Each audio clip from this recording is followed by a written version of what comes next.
Welcome everybody to my channel 1971 War Book series. Today I am making this video in English so that this video actually reaches out to a lot of people all over the world. English language actually gives a broader coverage, and the fact is that by making this video in English, people from both India and Bangladesh can listen to what this video has to talk about. Today is going to be a special episode where a boy during the 1971 war with his mother, his siblings and the rest of his family had suffered as a refugee, as a family who was being hounded by the Pakistani army and had to take shelter in India for their survival. Yes, today I'm going to talk about a Bengali refugee family from the town of Brahmanbaria in Bangladesh who had escaped to India to save their lives and had survived the war and had seen the extensive refugee crisis that was created by the atrocities of the Pakistani army on the Bengali population. Today I'm going to bring out the experiences of Lieutenant Imran Chowdhury, British Empire Medal, who is a British national but was actually born in Bangladesh and was just 10 or 11 years old during the 1971 war and was a resident of Brahmanbaria city. We are going to know about his own direct experiences regarding the war. So today we have here Lieutenant Imran Chowdhury, B.E.M, and he is going to talk about his own experiences regarding the 1971 war as a child, as a boy in Brahmanbaria, with his family being, I suppose, taking part in the 1971 war as well. I think let's start with what you're doing as of now, sir, in the UK. Thank you for having me in your program. I'm really delighted and Thank you, honored. sir. I'm Imran Chowdhury, and I am presently living in the United Kingdom, and I'm involved in local politics. I'm a councillor for West Northamptonshire Council. This is one of the county councils of Northampton, which is basically say about 67, 80 miles away from London. So I'm one of the councillors here, as well as I do a lot of research, and I attend various shows and talk shows where I talk about Bangladesh Liberation War. I have written a few books on Bangladesh Liberation War and my experience and the sacrifice and the blood that the people of Bengal has poured in at the altar of independence in 1971. So that's my small introduction. Wonderful, sir. Wonderful. And I think we should go directly to the war itself. That is what my entire channel is about. So I would like to ask you about a small introduction about your family and like where you come from in Bangladesh actually. Right now you're settled in the UK, so could you just give a small, introduction about your family and how things were before the war actually started? Yes. Well, we are originally from Brahmanbaria, which is a district very close to the Indian state of Tripura. It used to be part of Tripura at one time. And my father was serving as one of the company commanders in East Pakistan Rifles, which is to be the border security force equivalent of your BSF. He was based in Sylhet, the city of Sylhet, where the wing headquarters wings used to be present-day battalions. So he was one of the four company commanders of that wing. And we were based in Brahmanbaria because that's our hometown. And we were supposed to actually join my father in the month of April, May. We were just waiting to join him. So we lived in Brahmanbaria. My mother was in the land customs. She served from 1958 to 1967, 68, and then she went into finish her Bachelor of Education degree, and then in 1970, right before the election, she joined a school as an assistant headmistress of the school. So we were living in Brahmanbaria, Okay. and I mean, I was at the time in 1970. I saw the election for the first time in my life, and we could see the slow rise of Bengali nationalism. We saw the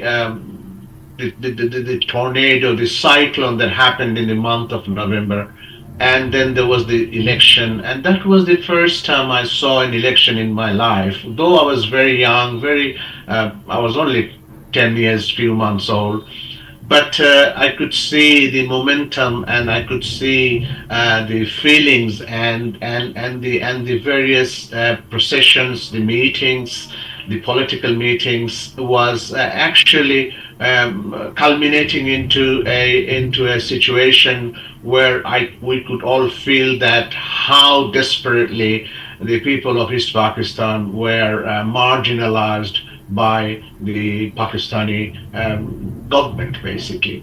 And then the emotions were very high. The election took place, and it was for the first time in my life. In 21st February is the Language Day, which in 1952, when Pakistan Jinnah wanted to establish Urdu as the official language of East Pakistan vis-a-vis Pakistan.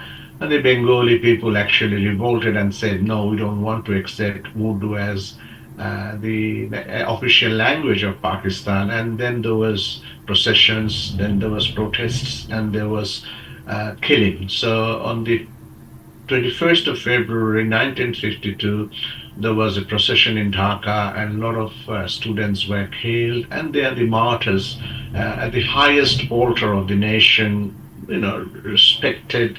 And the Language Day has been since observed every year. So on the 21st of February 1971, that was my first opportunity to actually go to this procession. Right. And the first thing in the morning, you go into this procession. You go bare feet. You don't wear any shoes or sandals or anything, because to pay homage to the martyrs. Right. So we went and put the flower, the garnet at the altar of the Shahid Minar. How old were you?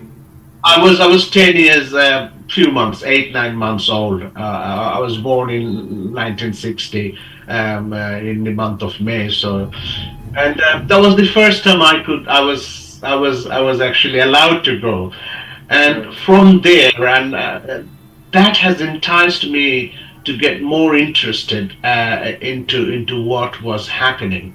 So after February, from that day onwards, from 22nd, 23rd, the schools were closed, and the whole nation was actually protesting against the Pakistan government, who were trying to delay the formation of the government. So the processions, the meetings, the protests were continuously happening, and our school was closed, sine die, and there was no classes. Literally, the student leaders, the political leaders, the MPs who have been elected, the MLAs who have been elected in the 70s election, they were all coming to our schools, taking all the students out of schools, and we were joining the processions.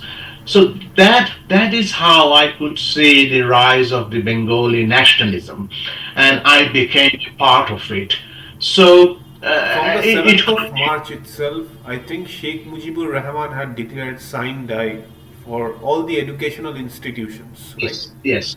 But before that, the classes were intermittent. I mean, we could probably have one classes or two classes, and then somebody would come and said, "Come on, guys, everybody out, go, let's go to the procession." So we used to go to the processions. But yes, unofficially, and but the father of the nation officially declared that from today onwards is non-cooperation movement. We are not going to cooperate with them, and that was the call for our independence. and the morals were, uh, I mean, sky high. So I had few friends, three, four of us. We used to go out in the morning, join all the processions, go where the meeting places were, and then go and roam around the whole city with the procession, and chant slogans and everything. And I could see that the Bengalis have risen to the occasion where it is impossible for us to really remain with Pakistan, because the way they were discriminating us, the way they were suppressing us, they were oppressing us. We are actually thrown into a firing pan from the fire. After living 197 years of British colonialism, we fell into the trap of Pakistan and joined them, and we were literally being enslaved once again. So it was the moment, it was the culminating point when we were rising, and we wanted a complete independence from the shackles of Pakistan. Right.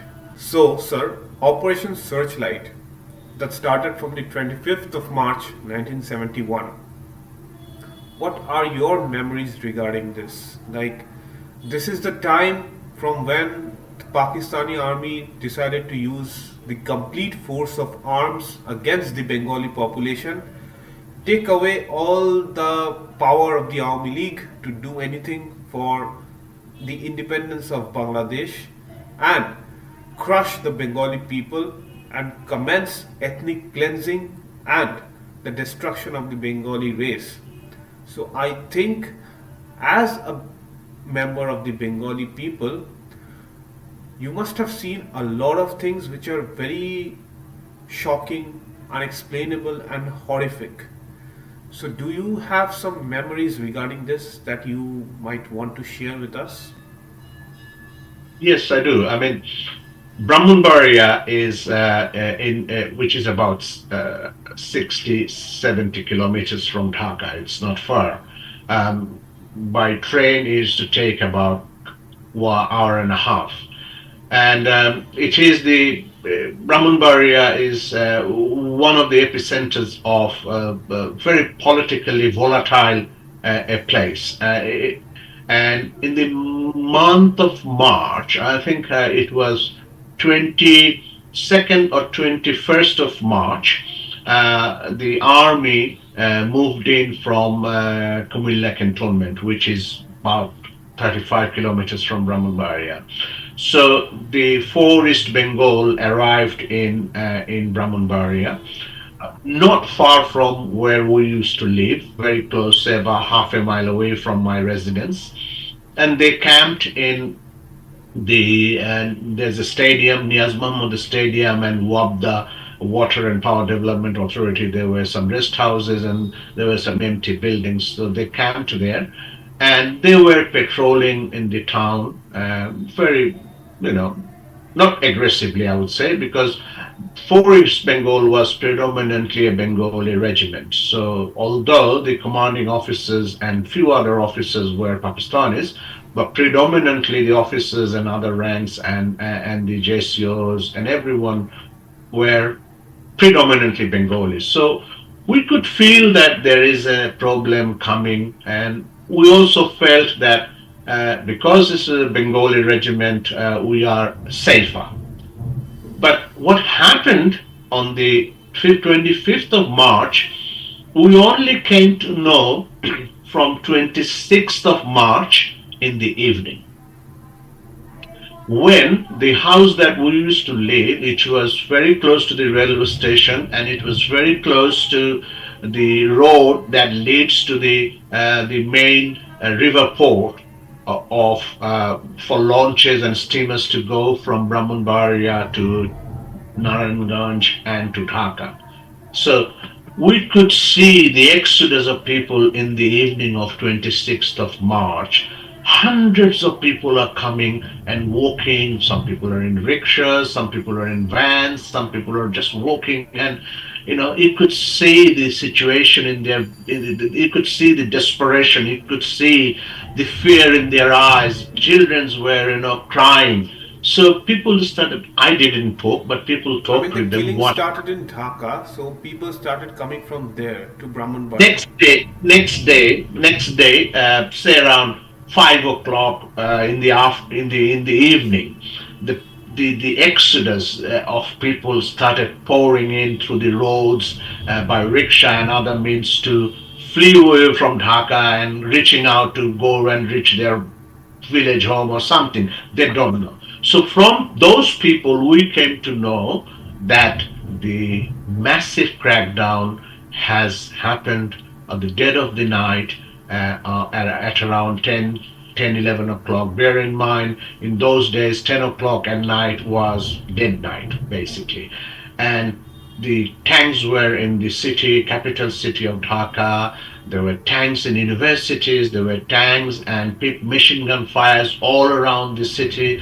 People who were sitting and sleeping in the stations, people who were in the bus stoppage, people who were sleeping in the footpaths, and the busties and the slums, and everything was rampantly, very seriously taken up by the Pakistan army and indiscriminate firing. Hundreds of people dead on the street. The tanks are rolling into the university, crashing the walls, and going in and killing the people. So from there we found the information, and then people from station area, there were two trains came in, and there were a lot of thousands and thousands of people in the train, in the roof of the train, and it was absolutely chock-a-block. So from them we could understand that something has been unleashed to gag the Bengali people once for all, and the brutal genocide actually perpetuated from that day, the dead of the night at 25th, 26th of March, 1971. Right. So my sister used to be studying in Dhaka in a college, and she was staying in a hostel, and we were expecting that when is she gonna come? When is she? And we were waiting for her. In fact, we sat outside the house on the street to see if she arrives, and so that we can welcome her. But no, she didn't. So then the 27th of March, it became very clear. The BBC reported about the killing. Akashvani Calcutta reported about the killing, and we came to know. And then 27th of March, uh, at about 4 o'clock, 2 o'clock, we gathered in front of the maternity hospital, which is a prominent place in Brahmanbaria city. Is a tri-junction of three roads. So we were actually ready to go out with the processions. At the time, there were hundreds of people. I mean, thousands of people, not hundreds. We were all ready to have a procession. At the time, somebody said there is a convoy of army trucks coming from Sylhet end, and we could. I mean, people saw. We didn't see it. People saw it, and people all stopped. And from where the army camp was, we were about 3 miles away in the main city center, and the Forest Bengal camp was around 3 miles away near the end of the town, which that road that leads to Kumilla cantonment. So, and then in about 15-20 minutes, there's a convoy of five, six, if I remember correctly, five or six trucks full of soldiers, and a jeep entered the town, and a gentleman with his khaki uniform, his hairs were a bit longer than normal, his cap was put in his the shoulder strap. He came out with a cigarette in his lip, and he just walked uh, towards us. And then somebody said he is Khalid Musharraf, Major Khalid Musharraf. And he just walked and said, I don't know. I mean, we were too young to listen to what he said to the people. We were far at the end. But then we knew he just spoke to people and said, I'm so and so, I'm here, and where is the army camp? So people said the army camp is in that direction.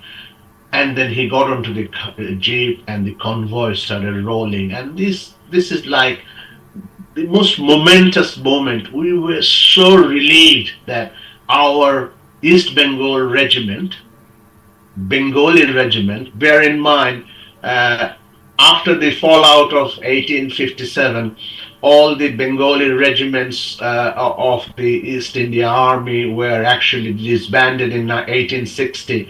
And since then, British came up with this martial race and non-martial race, and we never had any regiments from the Bengal area, and we don't have it still yet in your part of the world. But luckily, we had the Bengal regiment. They were like the God sent messiahs for us. So we all followed. I mean, well, I was a tiny young boy.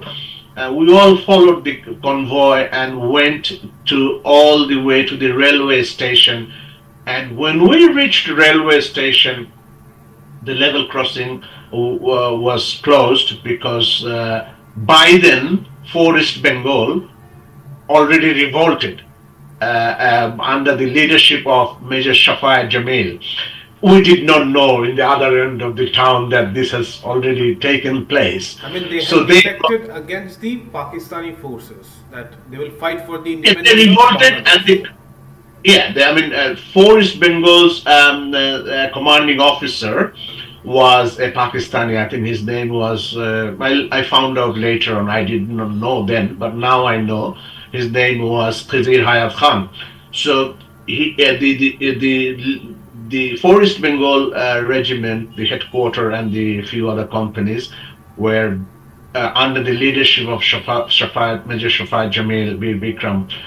They revolted against him. They arrested all of the Pakistani officers and Pakistani soldiers, and that is why they were making sure that nothing untowardly comes to them without warning. So they put the level crossing barriers and everything down. So when Khalid Musharraf's convoy approached, there was muted, and then we all joined. Khalid Musharraf joined the headquarter, and it was the most euphoric moment in the history of Brahmanbaria. And then the situation completely changed in the sense that we were relieved, and the news from Dhaka started to pouring more in, and we could understand, we could figure out what has really happened in Dhaka. So then, what happened that day?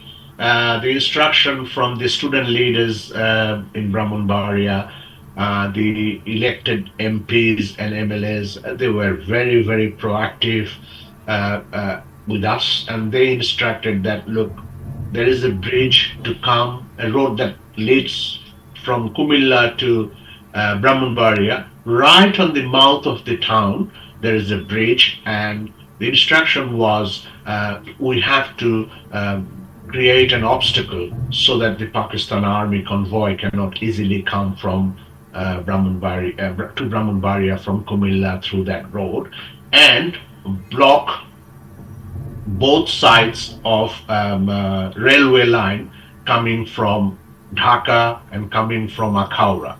So thousands and thousands of people joined, and we started cutting a big ditch on the road as an obstacle so that military cannot easily pass through.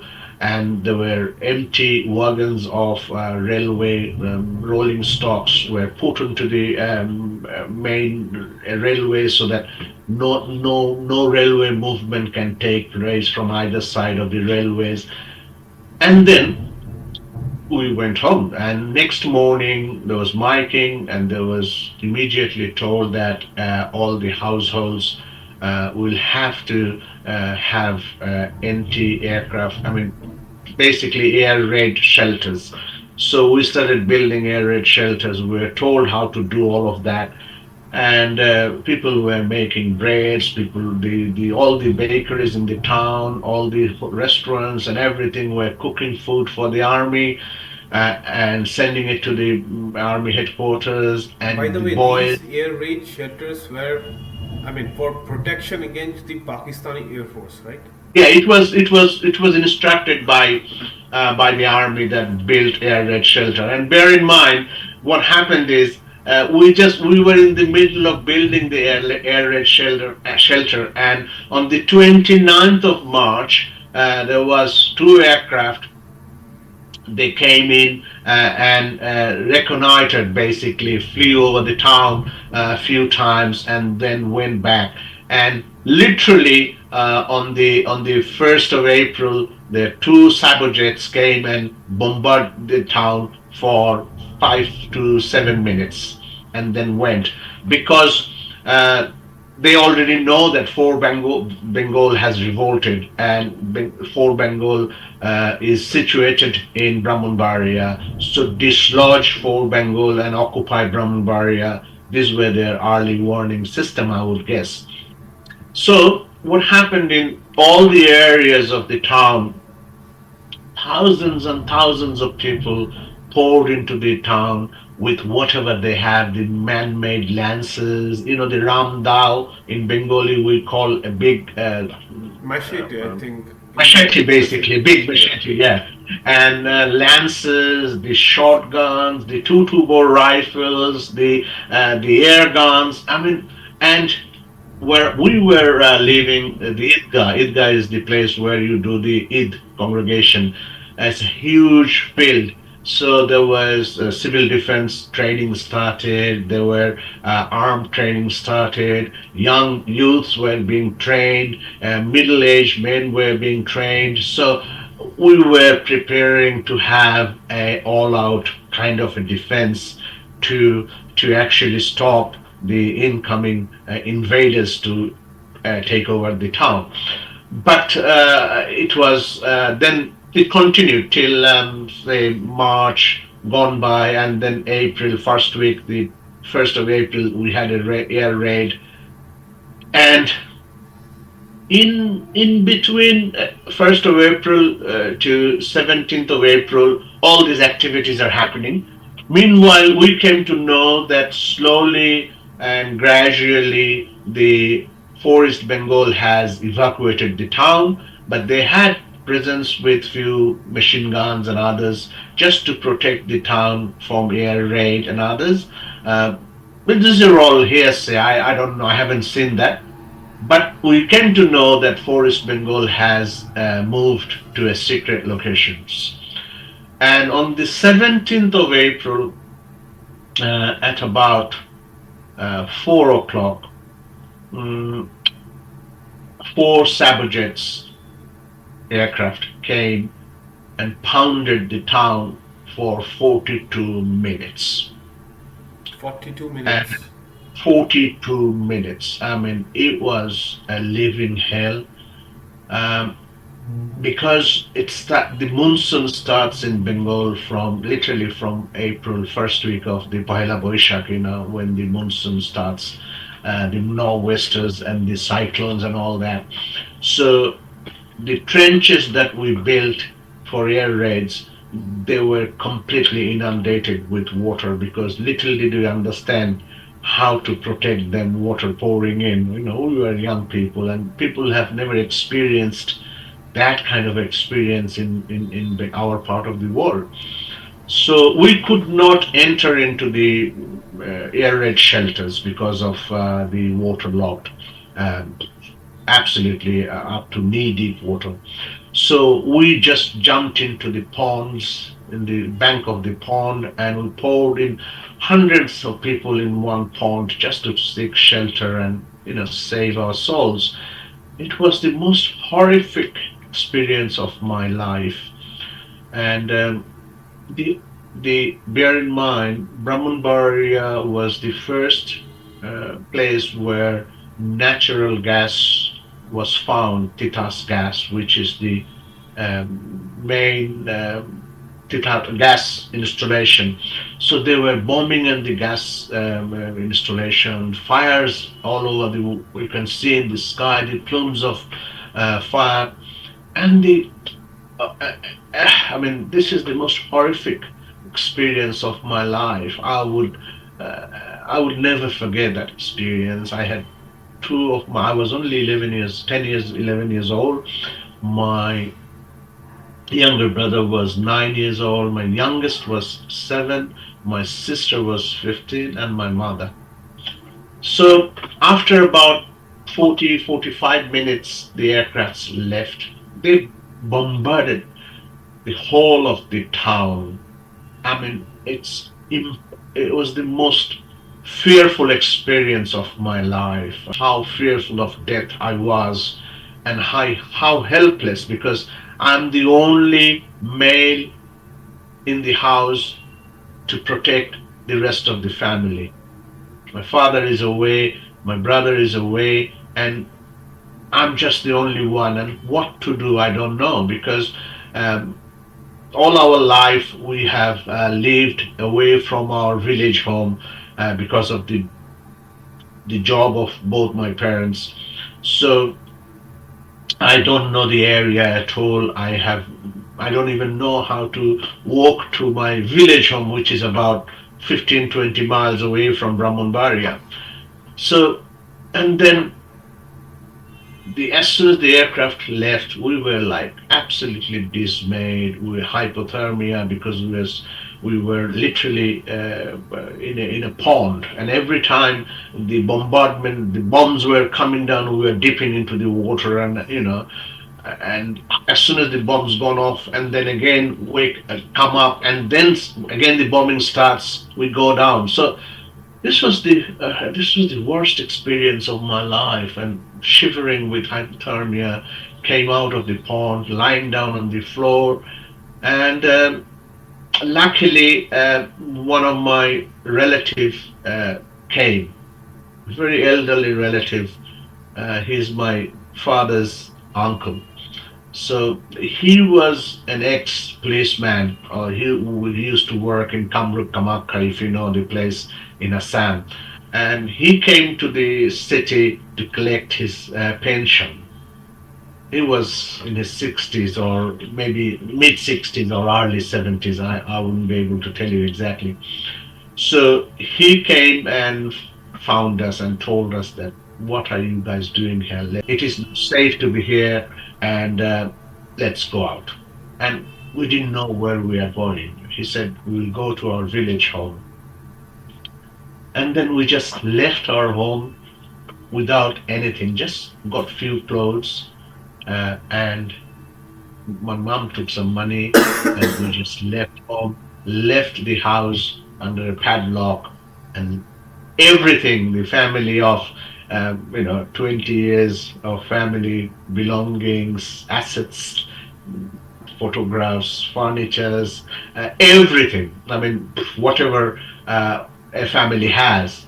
And mind me saying, because we were quite, I would say, I'm not trying to show off, we were affluent in the sense that both my parents were in government service, so there was not much a shortage of money. We were very culturally astute. The family had, we had everything a comfortable household can have in those days. And we left everything, and the exodus started. And yeah, then we moved from the town. Uh, we moved to a village. We don't know. It became 10 o'clock at night. We had to seek shelter in a house. Uh, and the family already had the house that we took seek shelter. They already had 15 or 20 people come before us, because the whole town actually literally left the town, because it was untenable for people to live in the town, because we were apprehending either. Oh, the rumor was at the time that the Pakistan army is enveloping the town from two ends. One is the Akhaura end, the other one is Bhairab end. I mean, Brahmanbaria has been encircled. and not encircle. It's enveloping the town from two ends of the railway lines, and there were the rumors that they are already marching in and get out before they can come. So we got out before they can come, and then the first night the house, they were so magnanimous people. I owe a lot of gratitude to them that they gave us the shelter. My brother, my grandfather, and myself, we didn't have any room to sleep because already people has occupied the house. So the first night we slept in the cowshed, and that is how the journey of liberation war started for my family. Right. So at that time, you said that you were with your mother, your grandfather, and your, I mean, siblings. So where was your father at that time? My father was in Sylhet, and he was in Dhaka in the month of February, and he was transferred from Dhaka to Sylhet. That was three wing EPR, the third battalion of the East Third wing. Pakistan. Okay. So he joined the EPR, I think, last week of February 1971. And in those days, there was no telephone. The only means of communication was writing letters. So we knew he was in Sylhet, and my elder brother was also in Sylhet. He was staying in a hostel because both my parents had transferable jobs. So my siblings were sent to boarding schools. Elder siblings were sent to boarding schools so that their education is not disrupted. So my elder brother was 17-year-old, and he was a metric candidate. He's for SSS, secondary school examination candidate, which was supposed to be held in the first week of April. So he was in Sylhet, a school hostel, boarding school hostel, and my father was in Sylhet. So we don't know what happened to them. So later on, when my we went to India, that I will come in a minute. But when we went to India, we found out that my father was based in a place called Koilashahar, which is one of the subdivisions of Tripura state.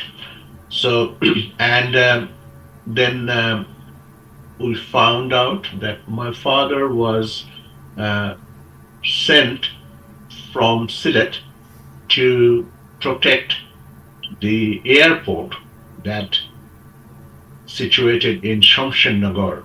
There is an airport in Shamshannagar which was built in during the time of Second World War, when, if you remember, the Field Marshal Slim's uh, withdrawal route from from Burma to Kohima, and that was the end route. And this was a base where American Air Force was based in the Second World War.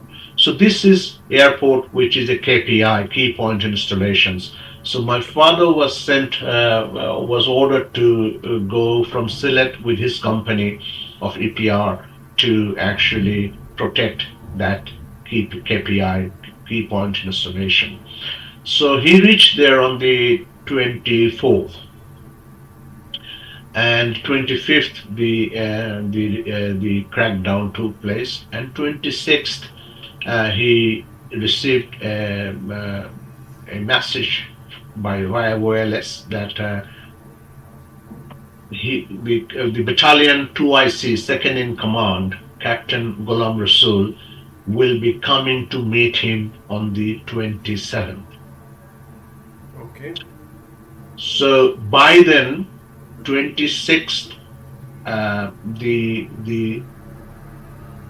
EPR, East Pakistan Rifle in Dhaka, was massacred. Thousands of EPR soldiers were killed, and many other EPR was disarmed. This was the news that uh, my father received. So when the BDR wireless confirmed that, EPR wireless confirmed that at about 9:30, Captain Ghulam Rasul will be coming to meet my father's company. But before that, he already has gathered information from Dhaka EPR headquarters and through other channels and through BBC and Indian Akashvani Calcutta that there was an incident happened in Dhaka, and the East Pakistan Rifle was attacked. The Rajarbagh police line was attacked, and Dhaka University was attacked. And meanwhile, in Shamshernagar, at also Khalid Musharraf was also based in Shamshernagar. He was from the army with the army contingent, and my father was guarding, securing the airfield from the East Pakistan Rifles. So my father went and met Major Khalid Musharraf, but as they are from two different entities, he could not give any directive as to what to do, because my father was from East Pakistan Rifles and he was from the Pakistan Army. This So was they are from March or April? No, this is on the 26th March. My father went and met Khalid Musharraf. So on the 27th of March, at the information received by the wireless that Captain Ghulam Rasul will come and meet my father. And then my father decided that he just had a hunch, or he just assumed that because all the EPR installations in Dhaka has been disarmed, so they are coming to probably disarm my company as well. So on that anticipation, by the time the news was all over and the atrocities that took place in Dhaka was widespread in Voice of America, in BBC, and in Akashvani radio, and all of that. So it was my father who actually revolted in Sylhet. He's the first man to revolt with the regular troops against the Pakistan Army on the 27th of March at about in between 9:15 to 9:45 in the morning, and that's when his liberation war started. I mean, if you look at the history of all the books written on Bangladesh Liberation War, you will find the name of my father, Fazlul Haq Chowdhury, revolting as the first man to revolt with his company in Sylhet on the 27th of March. Could you say So his then- name again? Like a bit. Fazlul Haq Chowdhury. Fazlul Haq Chowdhury. Yeah, it's all over the books. I mean, if you read the book of Sector Commander C.R. Dutt's book, in many pages you will find his name. And there's another book written by Shukumar Bishash. The name of the book is Rifles and Other Bahinis in Liberation War. That book. Then the documents of Bangladesh Liberation War, which was written by the government in Sylhet region. There's I think it's book number 4 or 5. In that book also is written, and many other books. Major Usman, who revolted first from Chuadanga or the 4 Rifle Battalion, in his book. Then Major Rafiq's book, and every book on liberation war, everywhere my father's name is mentioned in Wikipedia and everything.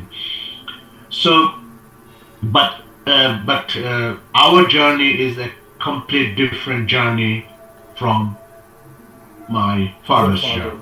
Yeah. So this is, I'm talking 2 months later we found this, but we are on the 18th of April. Right. So first night we stayed in that day in the cowshed, and the next we were approaching to go to our village. But our village is situated in between Akaura. If you know Akaura, I'm sure you do. The Akaura and Mondobag Shalda Nodi, That Koshba. area, Kojba That area. area. So this is the most dangerous region during the war of 1971. From Akhaura to Koshba and Shaldano, the maximum fight that took place the whole 9 long months. So it was impossible. Our village is the next station from Koshba towards Akhaura is Inombari, where our village is. So we couldn't go to our village. So we went to deep into the countryside, deep into the lower areas where we lived in a village with a relative for 2 weeks, and then by this time we were like a sore thumb in that village. There were a lot of other people from the town also came and sought shelter, but ours is very conspicuous because we didn't speak the language. We the I My mean, the mother accents and languages were different, I guess. very different, and also my 15-year-old sister and my mother, and we were absolutely different, and we didn't have a head of the family with us, so we were perceived suspiciously. Who are we? Are we Biharis or are we Bengalis? They speak a different accent of language, and where is the head of the family? And by this time, And it you were is also disconnected from your father. yes, yes, Right. and the rumors were that the shant, the what do you call Shanti the Committee? Shanti committee was being formed, and it was in between Kumilla to Brahmanbaria, the main highway. It Mm-hmm. was near that. So it became untenable for us to live in this village. And meanwhile, within the 2 weeks that we lived in that village, 2 to 3 times the Pakistan army already raided that village. So people, hundreds of people jumped into the river, the canals, the ditches, and the crops fields and seek shelter. And luckily, the army went back in the darkness of the hour, night. Had they stayed till the first light in the morning, they would have seen hundreds of people sheltering in that fields, and they could have killed all of them. So it was very impossible for us to live in the village. So we made on the I mean, I 30th. can understand. Like, it's such a horrible thing. You lost your house. You are on the run with your family. The Yes. Pakistani army and the Razakar Shanti Committee is like Rajakas were not formed that time, not formed but yet. They were the hounding for you. yeah, they were hounding for people. So we had no choice. On the 30th of April, we made a tumultuous journey to reach India, and which was about 20 miles walking in one day. And it is, if you, I mean, diagonally, it's not 20 miles because we had to take detour. We had to walk through the passages where the less of traveling of the Pakistan army was happening, because that main road which leads from Brahmanbaria to Kumilla, it's known as the CNB road. That was the most dangerously guarded road, which was guarded by the Pakistan army. Because if you cross that road, and then after, if you cross the railway line, it was easy for anybody to pour into India, and they were stopping that. So The hundreds of Kumilla Brahmanbaria Road, right? The CNB road. CNB Road, yes. It is it was the killing fields. It was the killing fields. I mean, indiscriminately, checkposts were built in every few miles, and the Pakistani army convoys were patrolling that road frequently, intermittently, every hour, every half an hour. They were traveling crisscross. One convoy would come from Brahmanbaria to go towards Kumilla. Another patrol would come from Kumilla to go towards Brahmanbaria, and we had to take that risk to cross that road. And it was raining, it was thunderstorm, it was a cyclone, and we reached. My two younger brothers, myself, my sister, and mum, and one of our relatives helped us to reach India, and we poured into India on the 1st of May. India was giving shelters to refugees. No, there was not a shelter or nothing at that time. Okay. Uh, we we went into there's a village called Dhajonagar, which is right on the border in the last village of East Pakistan, bordering a small village on the other side is called Pandavpur. So we crossed that, and then we walked and walked and walked, and we found a BSF camp. So we went in, and my mother introduced herself, and oh, they were so magnanimous.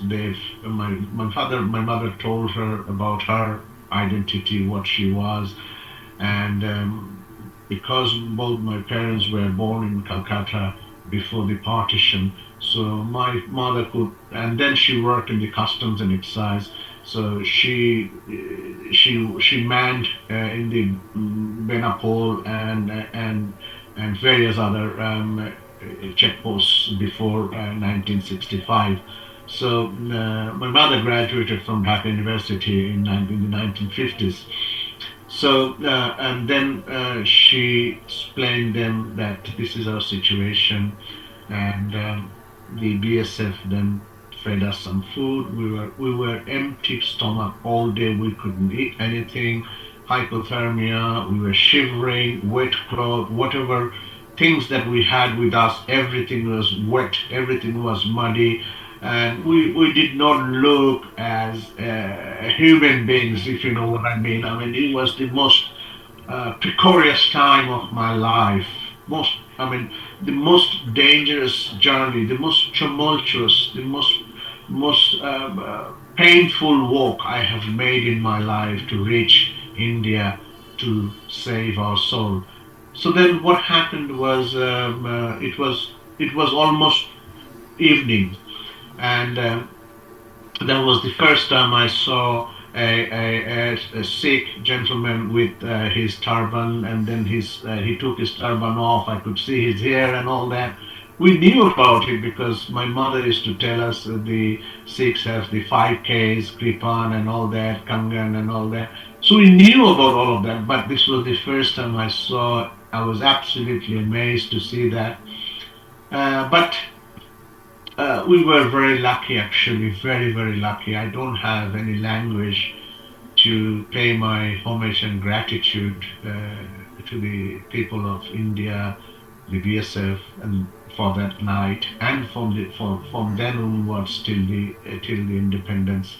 I mean, then the BSF actually arranged a room, a small ghor. In Bengali, ghor means one. Room.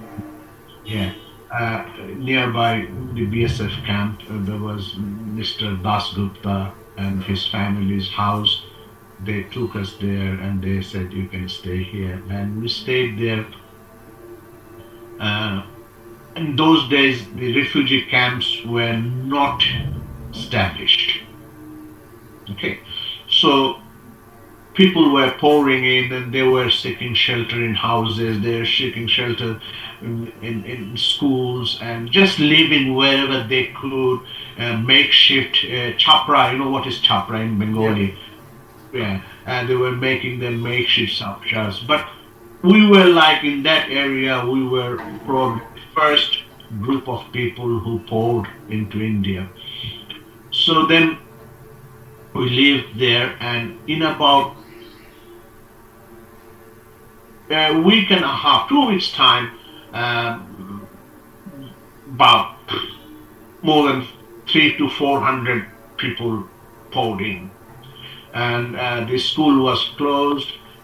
People started living in the schools. The help of the Indian population in Tripura, we will never be able to repay their generosity for 1971. It is impossible, and the way they helped us, the way they gave us shelter, way they generously gave us food, they gave us beddings,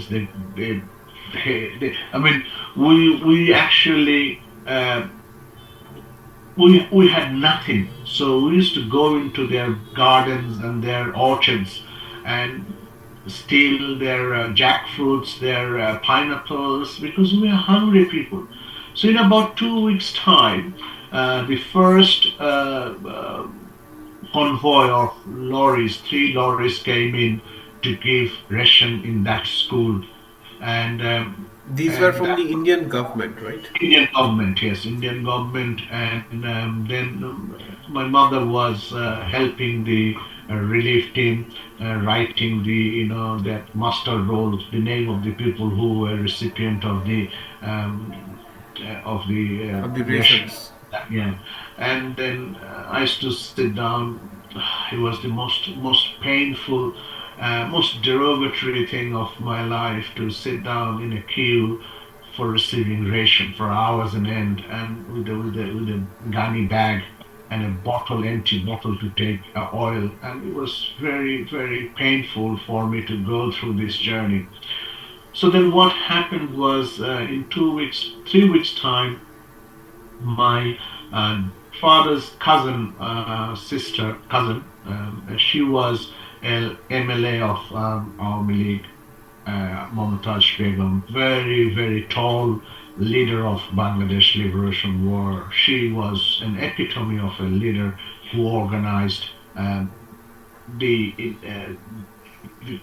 the refugees, the freedom fighters, the evacuation of people sitting in Agartala. So she happens to be my dad's cousin. Her father is my father's mama. So we Uncle, then maternal uncle. maternal uncle, yes. So we, my mother and me, we went to Agartala, um, and because the people who came to give us the ration from the Indian government, they gave us the connection that there is an office in Agartala called Joy Bangla office. If you go to Joy Bangla office, you will be able to find out about your aunt, about your sister-in-law. So then we made another journey from the village that we were living. The nearest road, which is the Agartala Sabrum Highway, today's highway, but it was a single metal road, one track road. So that was about 8 9 miles, and we had to walk through the mud. The road was completely muddy. There was absolutely slashy. It's impossible to walk. Anyway, my mother and I, we walked, and then we went into that Gokul Nagar where the road goes to Agartala. We sat down, and the magnanimity of the people of India is still so vivid in my memory, and I'm so grateful. Uh, we went. We didn't have any money. We didn't have any money by this time. So we it's the most uh, precarious life that any human being can face in their lifetime. All because So of Pakistan's genocidal policy yes, towards yes, Bengalis. it is the brutality. It is the most derogatory time. It was the most tumultuous time in the history of Bengal, in the history of mankind. If you have not seen that journey yourself, it is impossible for me to paint a picture of that time by my words. I'm not a painter. If I wish I was and I could paint, because it's still 52, 53 years, still every single day the memory and the pictures and the plight of the people is so vivid in my memory. I cannot forget it. I mean, it keeps on reverberating in my mind's eye ever so often till today, and I still remember the journey. Anyway, so what happened? We got into the bus. The people of the bus conductor.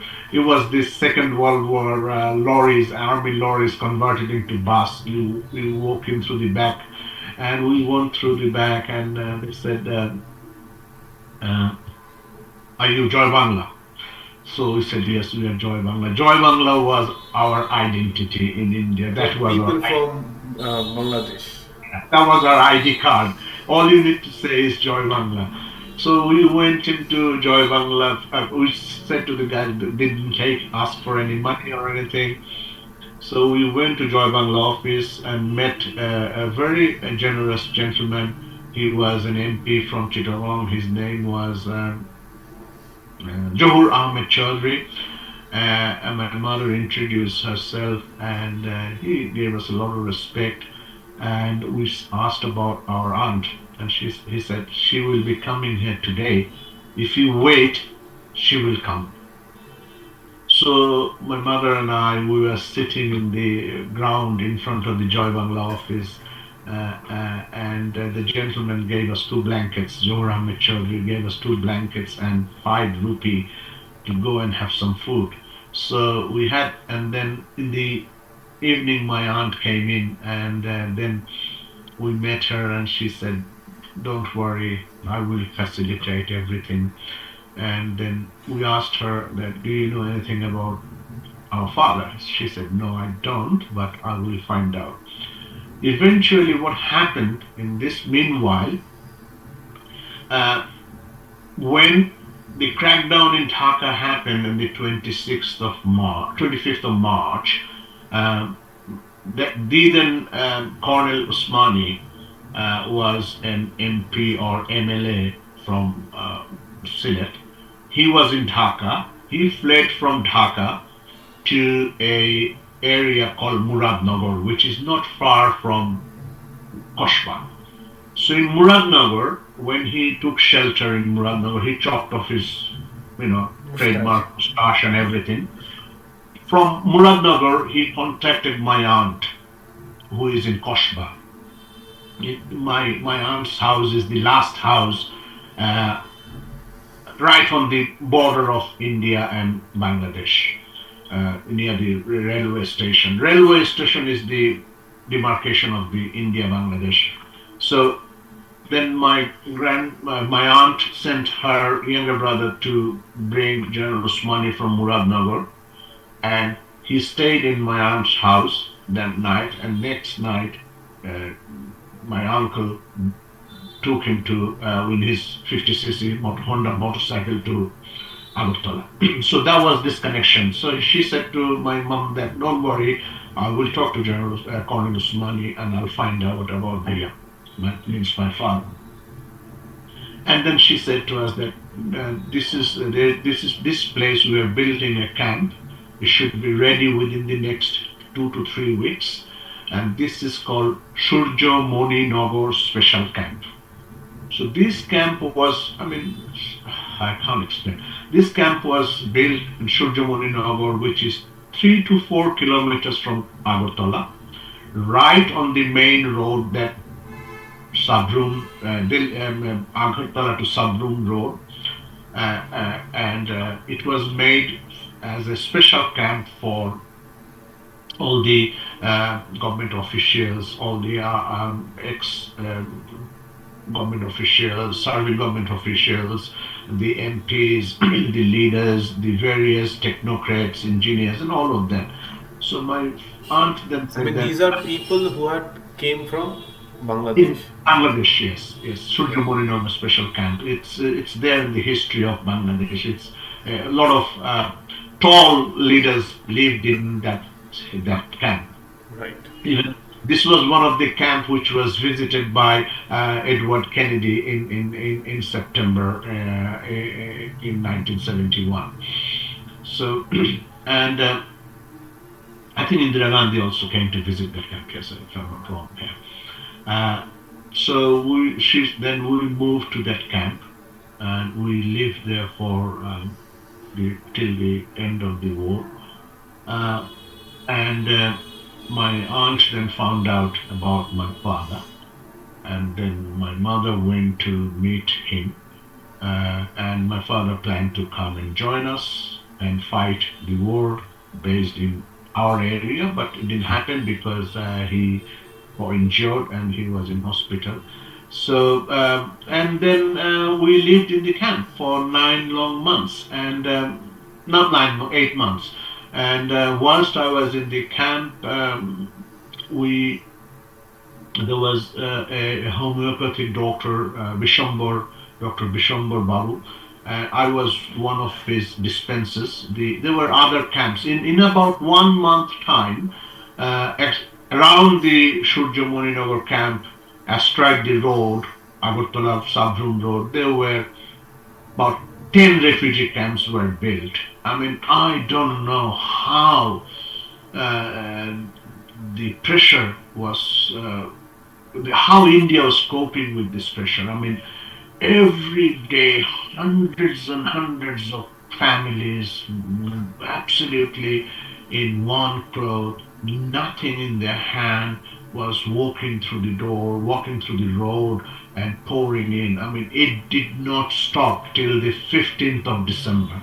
I mean, one day before the independence, there were people going into India. So the exodus of the Bengali people, I don't know how it is 10 million. It could be a lot more than 10 million. And the help, there was no animosity, there was no complaint. I mean, the humanity triumphed of the people of India, the way they sheltered us. At one point, just imagine the total population of Tripura, state of Tripura, became smaller than the number of refugees. We were more in numbers. There were more refugees in Tripura than the population of Tripura. Just imagine the pressure. Just imagine. So I was one of the dispenser of medicine, homeopathic medicine of that Dr. Bishambor Babu. Then in about 2-3 months time, my job was the job that I had was the most difficult time I passed ever in my life, because we didn't have any money. My father used to get some remuneration from the government of India. So he used to keep only 5 rupee for himself and send the rest to us. And we had to live with that money. But it would have been very luxurious for us to buy firewoods to cook. So I had to go to the jungle to get firewood, and it was the most difficult thing that I had to do, walking barefoot. And it rains continuously in Tripura, and the soggy, the muddy, the leeches, the ants, the snakes, the squirrels, the foxes, and you are going into somebody else's hill or somebody else's land to chop trees and chop branches of trees and bring them over for you. And it was like stealing things, basically. The fear of being captured by the inhabitants for invading into their property. It was very fearsome thing, and I had to do it every day because we didn't have the luxury to buy firewoods because we didn't have enough money. But the locals didn't say anything. No, they turned a blind eye. I mean, they could have challenged us. I had the fear that I would be challenged every time, but they didn't. Probably they were. The most painful thing was I was the youngest in the ration queue. I was the only 11-year-old, and people would shove me to the corner, nobody follows the queue, nobody follows the serial numbers. So I would be the last person to go and pick up the ration. By the time I reached, oil has finished, or there is no atta, there is no rice, and if there is any rice, is the bottom of the sack which is full of broken rices. So I had to come back with that, and that then I had, the water points was about 500 to 1,000 feet, and under the hill, where I had to go and pour into buckets and pitchers to bring the water for my sister and my mother and for cooking and everything. So the journey was very difficult, and the food was not enough, and we hardly ate any protein. Basically, dal and khichuri and jao, jao bhat in Bengali, what you call, that was our staple diet for 9 long months, As a and refugee. as a refugee, and then uh, slowly and gradually the whole camp filled up, and we were literally a few miles away from Melagor. We were few miles away from the Joy Bangla Hospital, Bisrampur Visramganj. Hospital. We were a few miles away from Motinagar. We were a few miles away from Akhaura. Akhaura, diagonally, it was only 3 miles away from us, right? If you go through the jungles, it's only 3 miles. Right. So what happened is the Shalda Nodi was about 11 miles away. The bombing from Salda Nodi, bombing from the artilleries in Koshpa, the artilleries in Motinagar, and the bombing and cannons from Akhaura was firing and making noise all night long. Daytime we couldn't hear much, but nighttime we could hear it, and I had hardly any sleep in the 9 long months of my refugee life, because I always feared that any moment Pakistan army is going to walk in and kill us all in this refugee camp. And what am I going to do? How am I going to save my family? That was my only fear, and I hardly slept. Still had nightmares even if I slept. I And mean, then, these were cross-border artillery firing, and yes, continuously artillery fires from Pakistan army towards India, mostly towards the borderline, and from India. To be honest with you, although officially it is said that the war of Indian army started in the 6th of December, but I 3rd think of December. 3rd of December, BSF and Indian Army advisors were giving all sorts of helps to the Mukti Bahinis from day one. Day one, right? Day one. So, and then after about 3 months, we formed a cultural group in the refugee camp. I mean, from And day one, it means like from the month of April and March. we reached in the May, I think April, May, we reached that refugee camp. So in June, July, we formed a cultural group. I was part of the cultural group. There was two brothers from Chittagong Engineering University. Their whole family was killed in Chittagong, whole family. And only these two brothers, they were away and they survived. They were living in our camp. And a lot of other tall leaders of Bangladesh used to live in our camp. So we formed a cultural group, and we were with that. Those two brothers were the main architect of that cultural group, the engineering Students. college students, and we used to go around to various youth camps. Youth camps were built by India and Bangladesh to have youths to be trained or recruited for Mukti Bahini, then to be sent to the training centers like Ompinagar, Motinagar. They were all training centers. Melagor was training center. But across the area, there were a lot of youth camps for youths to pour in and then get selected for training.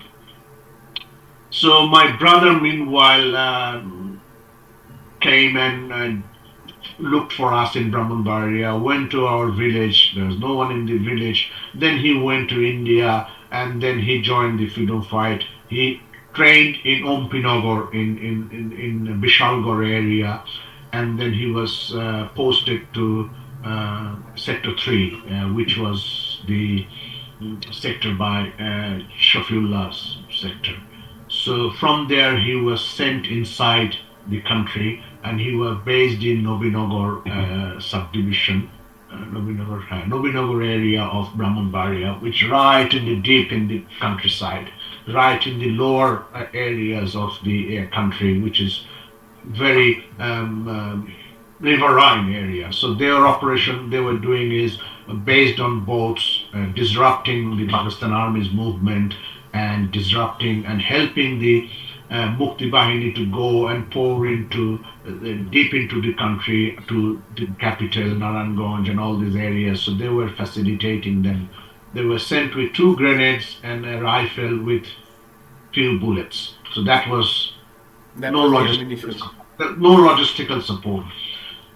And and after that, when oh, in the meantime, my cousins and relatives were all joined the freedom fight. One of my cousin got injured, so I went to see him to Joy Bangla ward in GB Hospital in Agartala. It's a big hospital, and there's a ward meant for Mukti Bahinis. This is called Joy Bangla ward. So we went to see them there, and in few months, in I think October, my aunt then organized a assistant for the nurses from our camp and various other camps to go to help the nurses in Joy Bangla hospital, in the Joy Bangla ward of the GB hospital. So we used to be picked up every other day from our camp. They drop us off at the GB hospital. We would go to the Joy Bangla ward, and we would help. We would read newspaper to the freedom fighters who were injured, and somebody's leg is amputated, somebody's eye is gone, hand is amputated. Oh, this is in a These were all war. from fighting the Pakistani Yeah, army. yeah, yeah, yeah.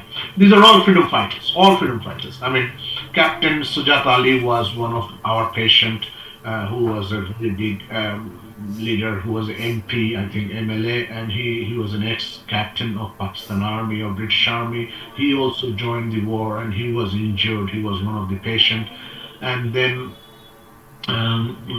there is another gentleman called Bahar Bir Pratik from Kumilla, very, very valiant freedom fighter. I just saw the other day he is seeking nomination to become a member of parliament. In Bahar was also Bangladesh. in Bangladesh. He is also a patient, and we were helping them. And from the cultural part team that we formed, we used to go to various youth camps and various freedom fighter training camps like Melagor, Motinagar, Ompinagar, Bishalgarh, Bisranganj. Then there was one in near Akhaura Road. I can't remember the name. We used to go and sing patriotic song. We used to do a drama there, mini dramas, just to boost the morale up of the freedom fighters. That was our job. So, just one more thing, sir. So, these people that you visited in the hospitals, they were from the Mukti Bahini, but they were all defected soldiers and officers from the Pakistani armed forces, right? Bengali No, no, no. They were mixture of people. mixture. I mean, mixture of people in the sense that the Mukti Bahini soldiers, ex-soldiers of Pakistan Army, Pakistan Ansar, Pakistan EPR, EPR. and also Mukti Bahinis who joined as a freedom fighter after the independence war started. Students, laborers, peasants from the fields, anybody and everybody. I mean, it's. I think the most important message that I would like to say, although I was too young, but still, it matured me very differently because of the war, because of the passage of time that I had to endure in those days. But I think to explain this scenario would be that was the most cementing time of making the Bengalis united together, and it never rose in the history of Bengal. The Bengali people rose to such an occasion to be united and to fight the invaders. I mean, look, the we were not the aggressors. We were the defenders of the prestige of our mothers and our sisters. It was the rapes, it was the humiliation, it was the torture, it was the inhuman racism, it was the religious hatred. I mean, bear in mind, we are Bengalis, the whole Bengali race was perceived by the Pakistani people as kafir. We were, the Bengali Muslims were not accepted by the Pakistani soldiers as Muslims. To them, even if we are Muslim, we were kind of a lower grade Muslim. They are more authentic Muslim, and we are the unauthentic Muslims. So And even other if communities, sir? other communities, in the sense, People from other communities in Bangladesh, they went through like a lot. They were ethnically I cleansed. mean, I mean, yeah, this is the Muslim Bengalis were not accepted or perceived Mhm. as proper Muslim, and just for Hindus, Bengali Hindus, it was a Bengali Hindu genocide, literally. And in that genocide, the Muslims were not accepted as Muslim. Even if you say the verses of Quran, they would derogatorily want to see whether or not you have other significant evidences of being Muslims. I don't want to go that way, but you have to understand what I'm trying to say. So it was racism. It was absolute racism. I mean, what uh, Jews were to Hitler, to Yahya and Niazi, Bengalis were the same. So the hatred, there is a book, if you ought to read, it's called The Final Solution. When in the Second World War, the Nazis uh, wrote a book called Final Solution. In that, this just told, and it actually narrated how they want to finish the Jewish race from the face of the earth, or vis-a-vis from Germany and the area. So there were written instructions that is known as final solution. How the commissars means the Communist Party workers of Russia, and the Jews were dealt, and the Gypsy community were dealt.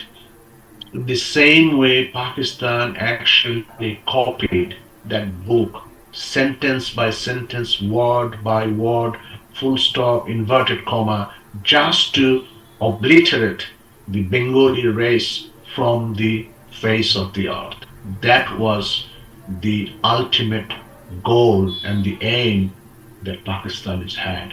People underestimate the the the the ferocity and the humiliation and the rape and the torture the Bengalis had to face, irrespective of religion. To them, all Bengalis were Kafirs. To them, they have come to do a jihad. To them, they have the right to kill us. The idea was perhaps kill as many Bengalis as possible, and the rest of the Bengalis will flee away from Bengal, and they will bring Mahajirs and others from Karachi and other places to populate East Pakistan, so that there will never be a rise of Bengali nationalism ever in Bengal. That was their idea. What we fail to understand, what people fail to understand, is it was a complete racism. It was a complete humiliation. The way they have behaved derogatorily with us, you cannot repair that. You can never repair that relation, because no matter how much of apology, how much of uh,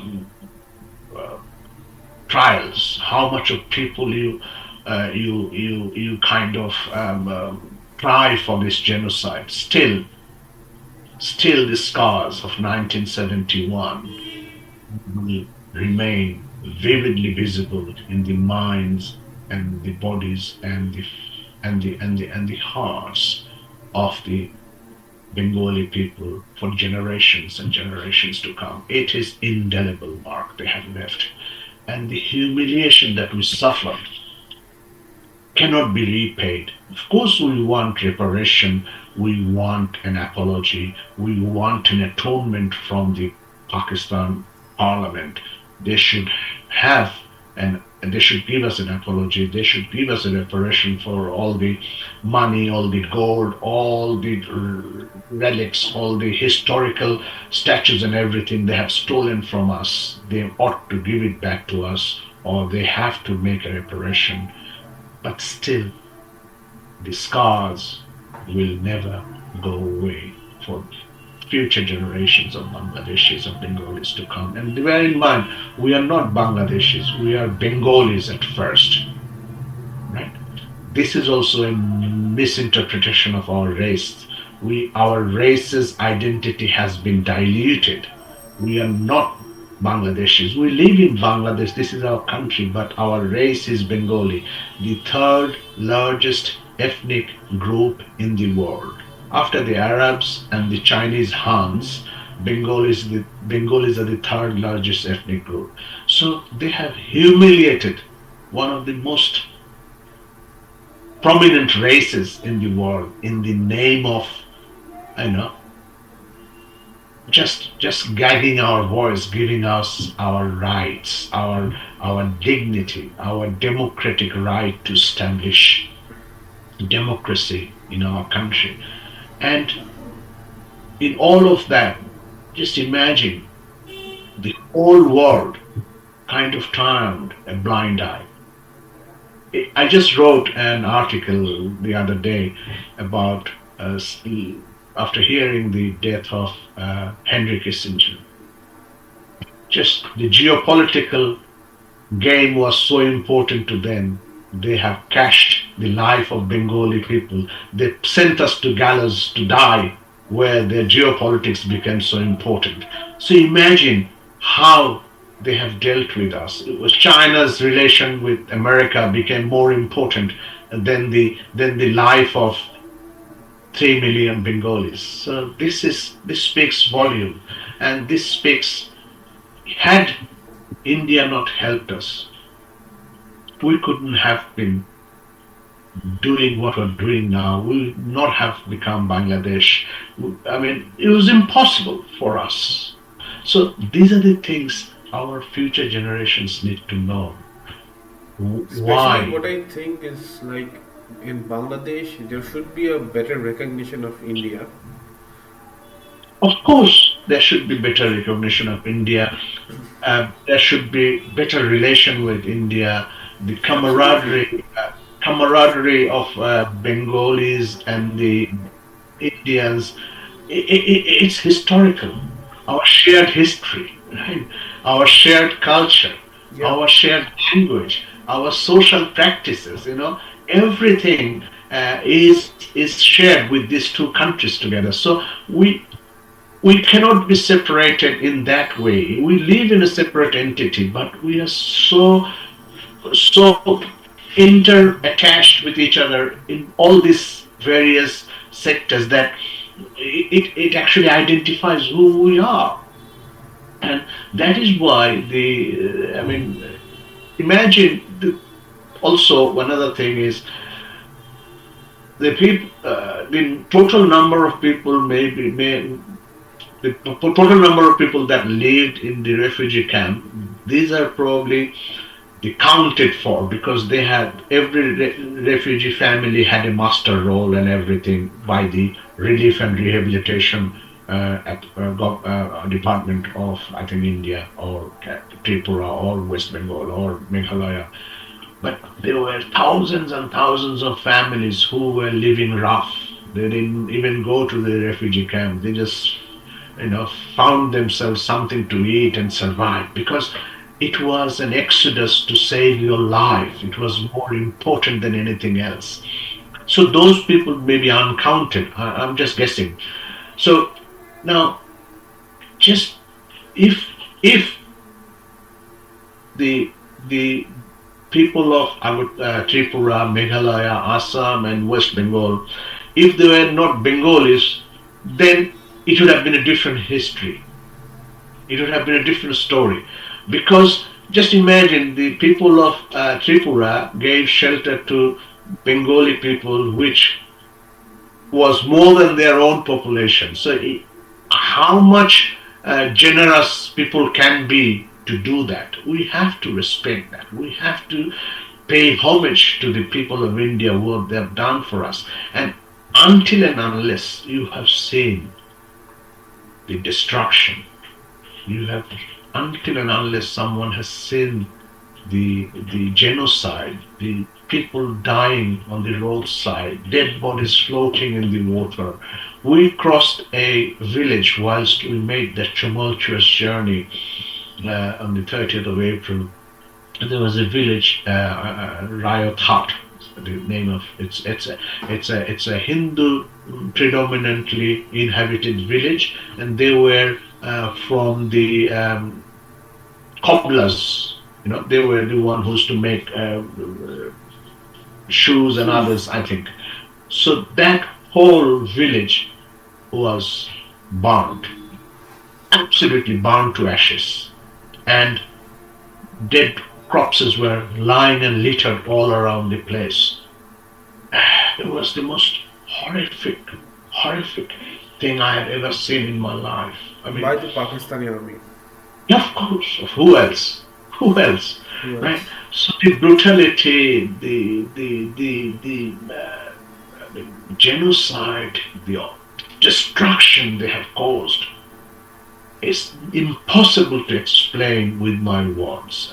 It's impossible to paint that picture by painting it in a piece of paper or in a canvas. It is only there in your mind's eye and in your own eyes vision that you have seen. So that way, what we have achieved look at what we have achieved in the 50 years. We are the largest garment exporter in the world, crossing China. This is called Bangladesh. I'm so proud. Every single moment I'm so proud that where we have come from and where we're standing today, how tall we are standing today as a country. Pakistan. Compared to Pakistan, yes. So this just proves the sacrifice, that the amount of blood that we poured at the altar of our independence has not gone in vain. We have proven to the world that the Bengalis can achieve things and can stand on their own feet, very tall, shoulder to shoulder with the rest of the world. And also, we have to understand that this joining Pakistan to form a country was the biggest mistake of our leadership, and which led to this destruction. Right? So, but having said all of that, I think it's time that we Bengali people, we start raising our voice to bring end to that humiliation, to bring end to that genocide and close that chapter once for all in terms of obtaining an apology, arranging and negotiating a reparation, an atonement from the Parliament of Pakistan to apologize to the people of Bangladesh for their heinous act of atrocity, humiliation, rape, and genocide. 3 million women, 3 million people killed, and that's the official numbers, I guess. And countless war babies. These were adopted by, I guess, first world nations. I Yeah. have the books. The war babies, Canada take, Mother Teresa took. There are a lot of Scandinavian countries who took. I've got about 200 books written by various writers from all over the world on Bangladesh Liberation War, and I go through them ever so often, and I take notes. I write my articles from that because this was the epitome of the Bengali rise of Bengali nationalism. And this is something we must cherish for the rest of our life. You haven't seen Bangladesh Liberation War. You haven't seen the camaraderie that the Bengalis showed to each other. You haven't seen how bravely our freedom fighters fought. Unimaginable, unimaginable. Imagine on the 3rd of I saw the last phase of the liberation war unfolding right in front of my eyes because the road that leads from Agartala to what do you call Sabroom, myself and this today's law minister of Bangladesh, Anisur Rahman, and we used to live in the same refugee camp, and his brother Ronnie, him and Shamor and few others. There was a newspaper published in India called Joy Bangla. So our job was to distribute that newspaper to the people of India and also to various refugee camps. Like I said before, we had about 8-9 refugee camps in that road within our walking distance, 3-4 miles, 5 miles. And also we used to go to Agartala city center where the main Agartala Sabroom Road, Agartala Dharmanagar Road, Agartala Akhaura Road culminates in a traffic center. There we used to distribute Joy Bangla newspaper to the people of India so that we raise their confidence that we are not going to be long because Mukti Bahini is capturing areas one after the other. Time is up, we will be very soon gone, Bangladesh will be independent, and we were doing this. So Ronnie, myself, Shamor, and Ashish, few others, friends, Babul, we used to distribute this newspaper in Agartala. And after the 3rd of December, we continued it till the 15th of December. And we used to go and distribute this newspaper till the time the newspaper is finished. Then once it is finished, we used to go to Joy Bangla ward, walk all the way to GB hospital, spend there 2-3 hours, and then a jeep used to come to pick us up, to drop us off at the refugee camp. But believe me or not, from the 3rd till the 8th, 9th of December, the amount of injured soldiers of Indian Army, the amount of dead bodies of the Indian soldiers, they were brought back and evacuated from Akhaura battlefield to Agartala, that traffic area. And then they were evacuated to army medical centers and other places. Some of the soldiers didn't have their eyes poured out, sockets are out, limbs are gone, bloods gushing out of their chest, and they were all lined up on that road. And I just saw what kind of sacrifice these. This is my eyewitness. I don't need anybody else to tell me. I have seen. And I wonder that how another country is giving their life for my independence. This is eyewitness. And Shegun Bag or Shegun Bagicha, I think is the place. Shalbon, sorry. Shalbon is the Indian Army headquarters in Agartala.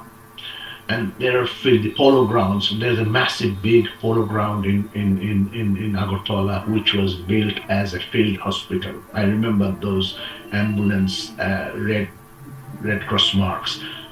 Oh my goodness! Just from Agartala, just from Akhaura sector. I don't know about other sectors because I didn't see what happened in Saldanodi. I didn't see what happened in Koshba. I only in Agartala we saw what was coming from Akhaura. Oh my goodness, the whole of Shalbon, the field ambulance, um, and the tents were full of Indian soldiers, injured, dead, limbless, blood gushing out. Some of them don't have eyes. The whole skull is. Oh my God! I mean, I still cannot forget that vivid sacrifices, Such the sacrifice for big Bangladesh. sacrifices for Bangladesh by the Indian Army, and that road which leads from Agartala to Sabrum, that was the main road of the Indian Army marching to take battle positions to Chittagong area, to Kumilla, to Akhaura, sorry, to Koshba, and the whole. And now I know that it was the 2 corps that was moving. Four core. Now, eh? Four core. 4 corps that was moving. Now I militarily know, but I saw we myself we used to there was after our camp in the main road there were a few shops, and we used to be in that area, and if from literally from September onwards. I have never seen such big barrels of artillery guns ever in my life. That 120 million. Now I know what size they are. And in those days, we have never seen such big artillery pieces, guns, cannons ever in our life.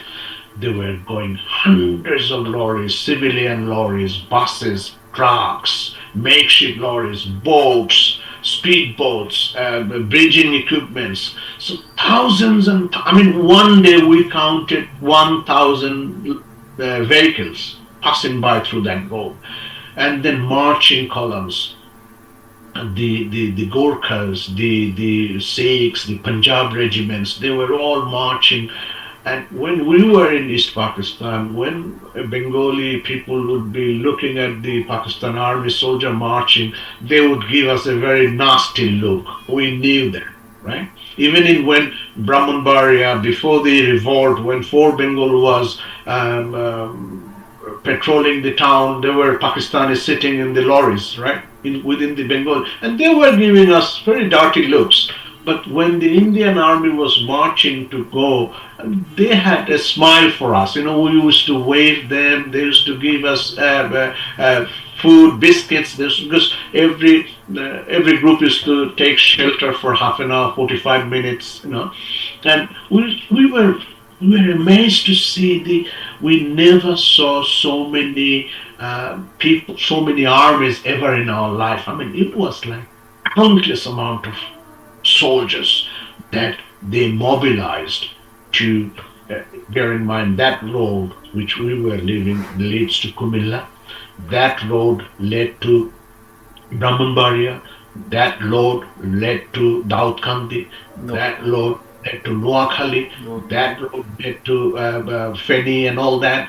That went to Chittagong. So the mobilization hub, the route of all these areas from Chittagong to Dhaka, literally, was mobilizing through that road, and we were eyewitness of that route march. I mean, overnight we saw besides our camp, very close to our camp, there was a lot of tents and everything. We were not allowed to go, but we would climb a tree to see what's happening, inquisitive minds. And we were all waiting, how soon can we join the liberation war? Because we were only 11 years old, but we were being prepared, in other words, that we will be the next line of soldiers to join the foot soldiers in the Mukti Bahini. But it was obviously very impatient time for us. Wish we could join. So we could see that a lot of digging happening, ammunitions and lorries and shells are coming. They have made an ammunition dump. On the other side of our camp, there was a artillery gun post. There were like massive guns, bunkered and all that in positions. So this were, I mean, the mobilization from September, August, it was happening.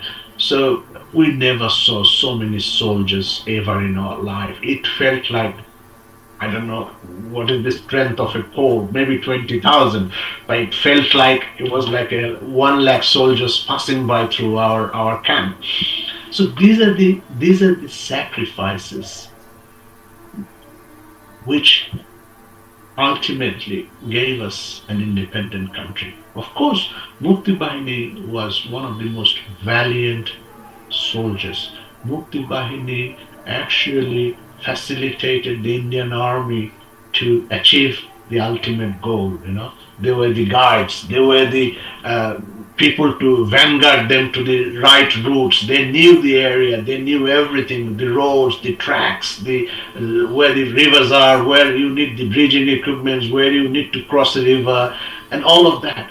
But it's unbelievable, and the sacrifices of the Indian army. Of course, it is our war, so we have to lay our life to achieve that goal. And imagine just 2 weeks of training, just 2 weeks of training with one rifle, one, two grenades, and few ammunition in a gamcha. Gamcha. They don't have the bandoliers to put their ammunition. They have to put it into their gamchas to take that ammunition. And the fight, the freedom fighters gave us. They are the most bravest son of Bengal, the golden child of Bengal, and their sacrifices. I mean, I lost my brother. He was the group that he was with. They were captured on the 1st of November 1971, and they were brought back to Brahmanbaria. They were in Brahmanbaria jail, and on the 21st of November, that was the Eid day, Eid al-Fitr day, and they were taken out from Brahmanbaria jail, and they were killed and left in a field to rot, basically. And this is how we achieved our country, and we must cherish this, and we must remember how we achieved and how we were humiliated and how proud we are today, standing so tall in the world stage. This is a journey of a lifetime, and I'm so proud to be a Bengali. I'm so proud that my father was a freedom fighter. I'm so proud my brother was a freedom fighter. I'm so proud that I had the opportunity. I was one of the luckiest children of Bengal who has contributed a little bit in that independence war. So this is a journey I will never forget ever in my life, and this is the time I cherish the unity of the Bengali people, the patriotism, the love for their mother, and to uphold the prestige of the land, so sacred to our heart, the very land, the Bengal itself. It's Bangla Ma in what we born. This is something I think thousands of years after our death, our Bengali people will keep that in their memory, and they will always pay their homage for what we have achieved and what our freedom fighters have achieved, how we ought to pay respect and homage for the contribution and for the sacrifice of Indian people, Indian army, and the Indian government. It is unbelievable. Otherwise, I don't see we could have been independent. It would have taken a very long time. But logistically, it was impossible for us to carry on with the fight because uh, we don't have arms and ammunition. We didn't have the depth of the country is not big enough to hide in a corner and carry out. We have had to seek shelter to the neighboring state or neighboring country to help us to achieve what we have achieved. So it was impossible, in other words, to overcome those impediments to my understanding. Maybe other people have thoughts, excuse me, other thoughts, but this is what I feel, and this is how we achieved, and I cherish every moment of it. Like without the involvement of India, it would have been like almost impossible. And You would know, you were son as a Bengali freedom fighter, you know, and I know that it is not possible. It is not possible. I mean, right, even even to the extent, I'll give you a small note. Um, During the last phase of the war, when the attack started in the December, so the fourth sector of Sylhet, the sector headquarters under the leadership of Sia Datta, Major General Sia Datta, there were four companies with him. So one of the company was led by Major Rob. One of the company was led by my father. One of the company was led by Mahabubul Rob Sadi, who was a civilian student freedom fighter, and another was a freedom fighter called Shukur. So these four companies formed the fourth sector, and other subsectors were embedded with other Indian army. So the fourth sector was with Eco Force, Wadekar, Brigadier Brigadier Wadekar. Wadekar. Yeah. And in Eco Force, there were 4 Gurkha regiments. No, 5-5. 5 5-5. 5 5 was the 5 Gurkha regiment. And my father always told us that in the attack, once they were marching to Sylhet from Karimganj to Jokiganj through Jointa and Chitnagol and Horipur and ultimately Khadimnagar, defeating the 31 Punjab. So before Khadimnagar, there was Battle of Khadimnagar. My father's company was encircled by Pakistan, and this is 14th of December, and it was impossible to come out. Very difficult, and it was getting daylight. It's becoming morning. The Habildar Major, one of the section commander, and Habildar Major Ghulam Rasul wanted to move. My father said, "Don't move, stay where you are." And he just moved 3 feet, 3 feet, and he was shot on. And he was given a gallantry award, Bir Bikram. Actually, my father wrote his citation, and C.R. Dutta also agreed to give him Bir Shrestha because he was one of the most valiant freedom fighters. He was from my father's company of 3-wing EPR. And then another chap died, his name is Naik Rafiq, who was given a Bir Pratik. And they were buried in between Sylhet and Dauki Road on the left-hand side as you go from Sylhet to Dauki, on the left-hand side on the milepost 11 or 13, if I am not wrong, 13 milepost. There's a culvert on the side of the culvert. And after the liberation, we made a big monument. My father was really in Sylhet, so he made a monument there. But in that day, my father asked for help from.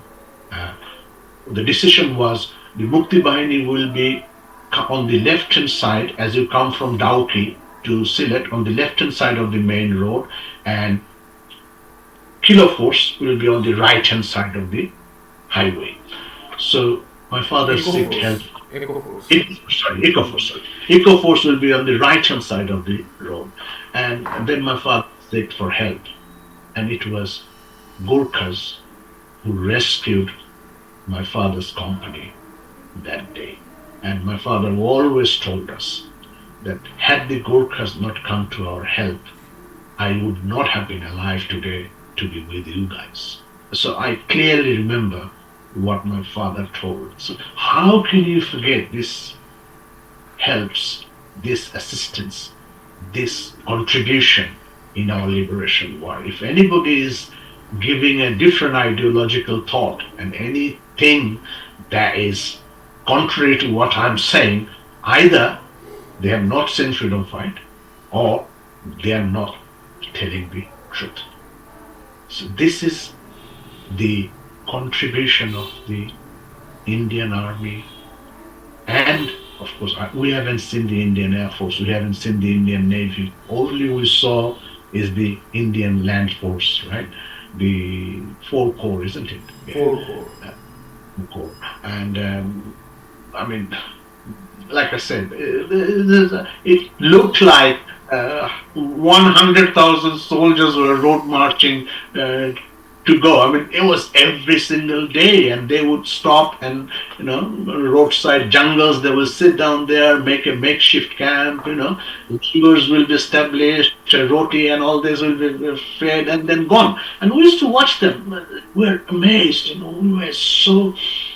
We didn't have no schooling, we didn't have nothing else to do for 9 long months. So, and this is what we were. We were the next phase of freedom fighters, getting ready ourselves to probably sacrifice our lives at the altar of our independence. That is where we were preparing, and that is what the aim was, and that is what we actually inspired to do.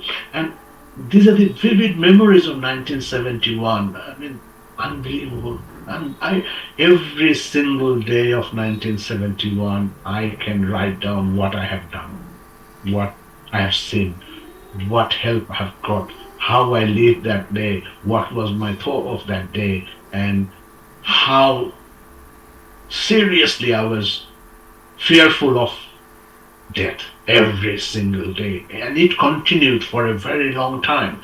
It was, even after liberation, it was difficult for me to acclimatize myself with the normal life. Do you understand? I mean, that 9 months of war, the fear, the death, the hunger, the and of course the sickness that I had, all of that, it continued. So, another question, sir. Like, I can see a lot of medals. I think these are of your father, just behind you.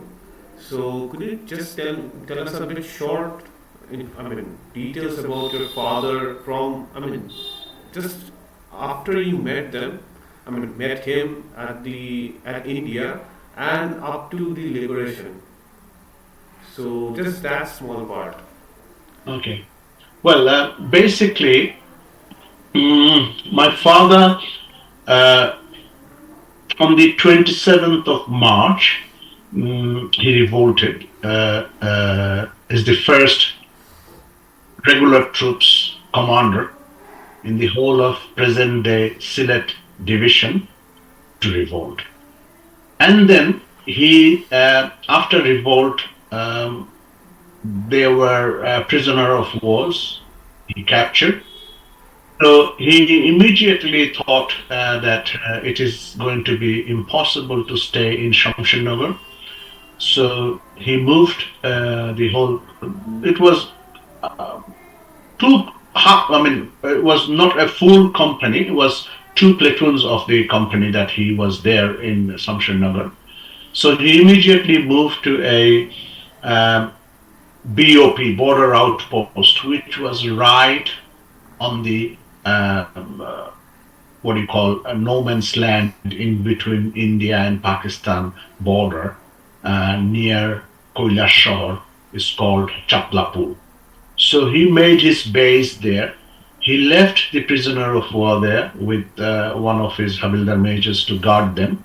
And then the civilians came and told him that in Maulvi Bajar in Sylhet, there was some fights going on. There are two platoons of 31 Punjab there. We know now, but he didn't know then. So he just knew that there was Pakistani troops in Maulvi. So he, with his company, he had two 3-ton lorries, and he captured two lorries from the ambush and one jeep, and they had one pickup, big, massive Chevrolet pickup. I still remember that. And then he moved to Maulvi Bajar. Then there was some fight, and in Maulvi Bajar he tried to capture the army camp, but they couldn't. So from there he met in Maulvi Bajar or Srimongol, he met Commandant Manik Chowdhury. He was Army League MNA or MLA, I can't remember. But he used to be in Ansar and Mujahid a long time ago. And my father knew him for a long time. So he met him. He was a very tall leader who organized the freedom fight in that part of Sylhet. So he then told my father that why don't we go to Hobiganj, and there is Captain Siyar Dotto there. He was at that time captain, I think. Yes, that's how I remember. And then met him, and my father and Manik Chaudhary requested him to come and join them. And then the half of my dad's platoon was the troops were given with the Captain Siyar Dotto, and then they organized a few fights and battles, small skirmishes en route to Sylhet. So they came to Sylhet, and there was one company of my father with his EPR and Mujahids and Ansars. And there was another company was given to Siyar Dotto by General Shafiullah, which was led by the then Captain Azizul Rahman, who has received Bir Uttam. So he was one company, and my father's company was another company who actually fought to recapture Sylhet. And there was another two companies of EPR. One is commanded by B.R. Chowdhury, another one was commanded by Nasibur Rahman Lashkar. They joined from Tamabil end and one from Sunamganj end to box the whole Sylhet town. But then General Siyar Dotto, Captain Siyar Dotto, Major Siyar Dotto, he went to Karimganj to meet the BSF commander to get some arms and ammunition. But whilst coming back, I think Colonel Siyar Dotto's jeep had an accident, or I think he was fired upon by somebody in Kulaura who was also a Mujahid soldier, and he couldn't come and give any directive to my father's company. So my father had to abandon the position because they ran out of ammunition. And from there he said everyone that, listen, let's assemble back to Chatlapur again. So half of the troops finally made it to Chatlapur. It took them about 5-6 days to reach Chatlapur, and then crossed over to Koilashahar. And it was my father whose company soldiers and his NCOs and his sepoys, and they are the first one to actually set up the Mukti Bahini training camp in Koilashahar. And there is another important thing I ought to say. In Koilashahar, there is a river called Monu Nodi, This river is a very volatile river, very fiery river. It has floods every year. So that river, there is a place called No Moja, which is right on the international border, international boundary.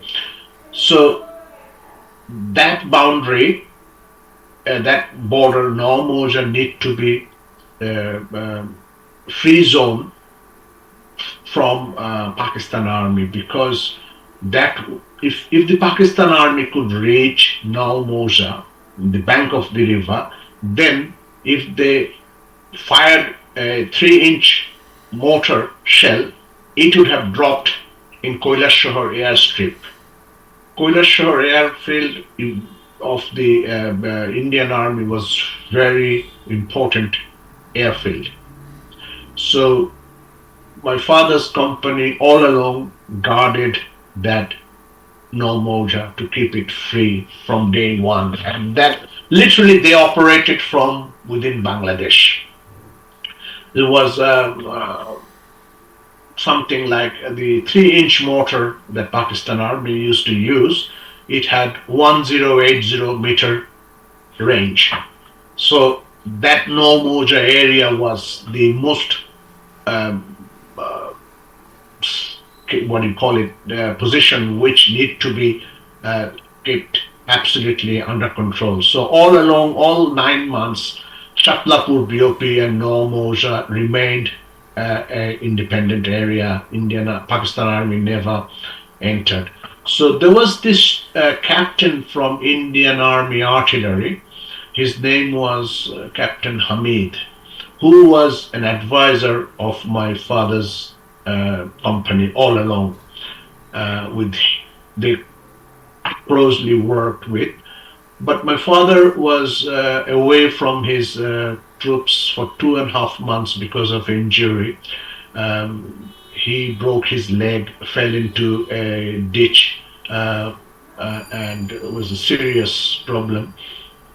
So he was in Koilashore hospital, it's a civilian hospital. From there, he was sent to Lucknow somewhere, Lucknow, in between somewhere else, then ultimately in Lucknow. And he came back in, I think, September or mid-November, I can't remember. Came back, and then he was his troops were moved to Masimpur. If you know, there is cantonment in Shilchar, where the sector headquarters was moved. So Masimpur, it was Karimganj but Karimganj was not safe. Then they moved to Masimpur. Masimpur was, I think, a divisional headquarters, 65 division or 57 division. I remember exactly after the war, the 4th sector headquarters used to get their ration from Masimpur, and there was a truck and a 2 truck and a jeep used to go every other day to Masimpur to bring vegetables, rice, fresh meat, chicken, and everything from Masimpur cantonment for the 4th sector headquarters. This is, I'm talking about January, February, March, up to April 1972. So I used to go in that jeep to the Masimpur CMH, because I was admitted there for 2 weeks. I had some eczema problem. Might be 57 Mountain Dew, I guess, or 57 Mountain Dew, yes. So then he moved with his troops to what do you call, to Masimpur. But this is also written by, if you remember, there was this Lieutenant Zaman, who is from the first war course, first war course. He took over from my dad, and my dad then moved to Masimpur. In his book that he has written, in which he mentions about my father, that he was there, and there was another doctor with him. I can't remember his name. Second Lieutenant Zaman has passed away, and he was, I think, involved when the Indian Army's Fort Kumaon went for Shamsher. Yeah, he was with the Shamsher. But Shamsher Nagar and Koilashore is the opposite towns, and That is where my father operated. And also, Wakiluzzman's father was my father's colleague. They were friends. We knew Waki Bhai and his father. He was also a freedom fighter. His father was also a freedom fighter. He was, I think, four sector BDFs. He was in charge of supply and ration and everything. He was from the army supply corps, ASC. So then Masimpur, they came over, they captured Jokriganj. Then from Jokriganj, cross country, they came to Jointa. From Jointa to Remu Tea Garden, Lamu Tea Garden, and then Horipur, and then Boteshwar, and then Khadim Nagar is where they have captured, defeated the 31 Punjab and took over Khadim Nagar. And that was my father's last base. And he joined C.R. Dotto on the 17th of December. He was with C.R. Dotto to see the surrender ceremony at the brigade headquarters in Sylhet, near the Sylhet airport of the Pakistan Army. He witnessed the surrender of the Pakistani Two force, and brigades then surrendered. Two brigades. the brigade surrendered. Yeah, the whole brigade surrendered, and No, no, that two was Pakistani brigades surrendered at yes, Sylhet. and that was the most horrific. There were hundreds of hundreds of women captivated by the brigade in the residential model school where the brigade headquarters was, and today's cadet college is there, and even there was a Indian brigadier who actually opened his turban and gave it to these ladies to cover their ijjat. That was the situation. I mean, it was a horrific scene. We remembered. So after that, uh, we came back from India to again to Brahmanbaria, and my father then joined us from Sylhet, and everybody started coming back, but my brother didn't come back. Then we went out to search for him. Went to all the freedom fighters camps in Kumilla, Brahmanbaria, Daudkandi, Muradnagar, then Hobbyganj, then Bhoirab. Then we went to Narshindi. From Narshindi, we came back, Daudkandi. Then we went to Dhaka, looked for him, and we went to Bindu Bashini school where Qadir Siddiqui made his base. We went to see if he's there, didn't find him. And then we came back to Brahmanbaria again, and then we got the information that why don't you go and find something in Brahmanbaria jail. So once they were captured on the 10th of November, they were brought back to Brahmanbaria and they were tortured at the 16th Division headquarters, which was in Brahmanbaria. And a few days later, they were all sent to Brahmanbaria jail. So we found his name and my father's nickname. He did not give my father's name. And Brahmanbaria jail, his name was there. And then we found an eyewitness. In fact, I can send you the document. This, whilst the ICT trial happened in Dhaka, one of the prominent singers and musician, Bulbul Ahmed, gave a witness on the Ghulam Azam's case trial. In that witness, he mentioned about the killings of my brother's group on the 21st of November, and which is all documented, and they were all brutally killed and left to rot. So the soil of Bengal, my brother's body and remains of his body was amalgamated with the the most sacred soil of Bengal in 1971, and that's why it's so precious to me. And that's how it ended. And yeah, it was a huge sacrifice, most precarious journey of our life, and the most tumultuous time uh, to achieve that independence. And we are so proud of it. Nevertheless, what we have sacrificed, but still we are very proud. Yeah, a lot of blood for independence. A lot of blood. It's Our very houses touching. were It's actually very our touching. yeah, our village house was ransacked, looted. Our Brahmanbaria house and others were looted. We don't have anything prior to 1971, nothing. Uh, so it's a completely new life.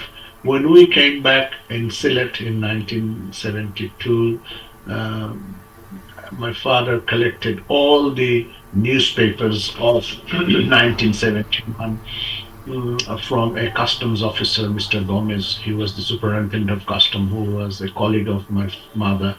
He gave all the, he was a Christian gentleman. He was in Bangladesh, in East Pakistan during the war, had to serve, had no other choice. And he gave us the newspapers of all the newspapers of Pakistan Observer. And on the 14th of July, uh, it was there was a court martial.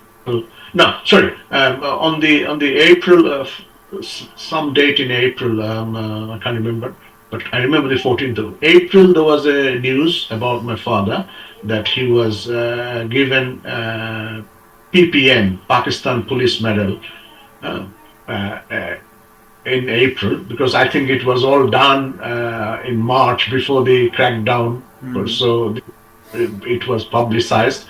But in July, 14th or something July, there was this news. We have it in our home, in my father's documents somewhere in Bangladesh. On the 14th of July, there was a court martial in absentia where my father was given a 14 years rigorous imprisonment by the Pakistan Army court martial because of revolting in Sylhet in 1971 on the 27th of March.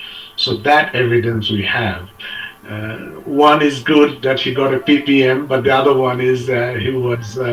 So what happens when someone is court-martialed and he is not apprehended or he's absconding? Then the police are sent to their villages, to their home addresses for confiscating their everything, properties and everything. So accordingly, this went and they ransacked our village home, almost burnt it, and yeah, we lost everything. I mean, the sacrifice of my family in 1971 is enormous. But then uh, I am not. I didn't feel bad because end of the day, because of those sacrifices by my family and the collectives of other family, we have achieved what we wanted to achieve an independent country. And with that, I would say goodbye for today. Right. And I would say I have heard this that Pakistani army was planning to sort of like separate Bengali soldiers and officers away and like put them on leave or maybe especially on court martial because of revolting. So these were like very rampant all over Bangladesh, targeting and selecting Bengali soldiers and officers in their own armed forces for execution, torture, imprisonment. Yeah, that is like actually very messed up. I mean, It's that not is messed up. It's a very thoughtfully, they have chalked out a plan to annihilate the Bengali race from the face of the earth. It was, don't underestimate the master plan that they had. They had a vivid master plan, very, very dangerous plan, and they would have achieved it. They little did they know that Bengal Regiment, East Pakistan Rifle will revolt, and then hundreds of thousands of youth will join and Fight. start Right. resisting, start revolting, and start redemption. So that's how the resilience and the redemption has paid off. And here we are today. And of course, we are so indebted to the help of India. Yeah, even being an Indian and being born in a family that has roots in Bangladesh, especially my father being from Bangladesh and being a Mukti Bahini fighter, and me from being from India, it gives me a pride as well to talk about this and to make a platform where people can actually talk about this war that is almost like forgotten. Yes. Yes, it cannot be forgotten. The sacrifice of the Bengali people in 1971 will always remain there, and we will always be always paying our homage and respect for those who laid their life for the cause of Bangladesh. Thank you. Right. And many congratulations for your book regarding your experiences in the war. And I wish the very much and very best of luck for what you are doing regarding bringing up these memories of the war so that people can know about this. I wish all the best. Thank you. Thank you, and I would like to conclude our talk here.